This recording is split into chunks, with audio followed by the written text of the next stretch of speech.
Donc bonjour à tous. Cette fois sur cette vidéo, je voudrais vous parler de la réforme qui est en train de se préparer et qui commence à être discutée au niveau du Parlement.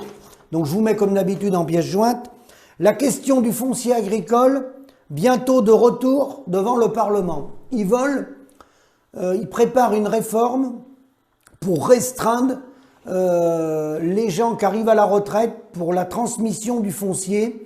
Il y a des montages avec des sociétés, notamment on a eu des Chinois qui sont revenus acheter des exploitations en France. Ils reprenaient une petite partie du capital social, ils rentraient dans la société à quelques pourcents, et ils rachetaient les exploitations. Et puis ils veulent également limiter à travers ça les agrandissements des agriculteurs pour favoriser l'installation des jeunes. Alors déjà, première remarque, s'il y a peu d'installations de jeunes, c'est pas par les montages des sociétés. C'est tout simplement parce qu'il n'y a pas de revenus dans notre métier. Donc il ne faut pas contourner la question, il faut essayer d'y répondre. Deuxièmement, il y a quelque chose qui me frappe. Donc je vois qu'on veut effectivement, par le biais des SAFER et tout, essayer de restreindre les agrandissements et favoriser l'installation des jeunes. Donc ça veut dire que les gens qui ont des projets en agriculture, qui veulent monter des sociétés pour s'agrandir, on va les freiner. Voilà. Donc, dans le modèle économique capitaliste, modèle libéral, ultralibéral, c'est la libre circulation des biens des hommes et des marchandises et la liberté d'entreprendre. C'est ce que nous dit la DGCCRF, c'est ce que nous disent nos députés européens et la Commission européenne. On a la liberté d'entreprendre. Là, c'est plus la liberté d'entreprendre puisqu'on a des restrictions. Alors moi, je poserai la question, parce que c'est quand même une bonne initiative, d'essayer de limiter les agrandissements pour installer des jeunes, mais je dirais qu'il y a un problème. Il y a deux poids, deux mesures. Là, un agriculteur, on va l'empêcher de s'agrandir, on va l'empêcher de faire des sociétés, soit c'est un choix de société, on peut le respecter.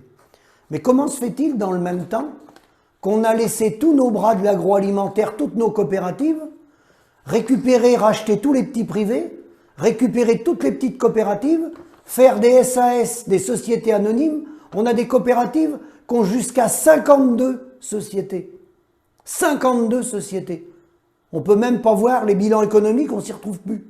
Et là, les petits paysans, pour les petits paysans, on va prendre une réforme pour qu'ils restent tout petits et qu'ils se tuent entre eux. Donc il y aurait deux poids, deux mesures. Quand il s'agit de la grande distribution de l'agroalimentaire coopérative gérée par notre syndicat et les bras privés, Bigard, Lactalis, etc., là, eux, ils ont l'autorisation de faire 20, 30, 40, 50 sociétés et d'avoir des bras avec une fiscalité qui échappe aux impôts français et où ils payent leurs impôts au Luxembourg ou en Belgique. Là, ça pose même pas de problème.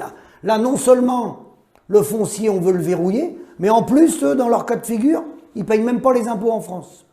Et là, les parlementaires, là, en l'occurrence c'est la République en marche, mais les autres faisaient exactement pareil avant, les républicains et les socialistes, là, ils parlent de prendre des mesures.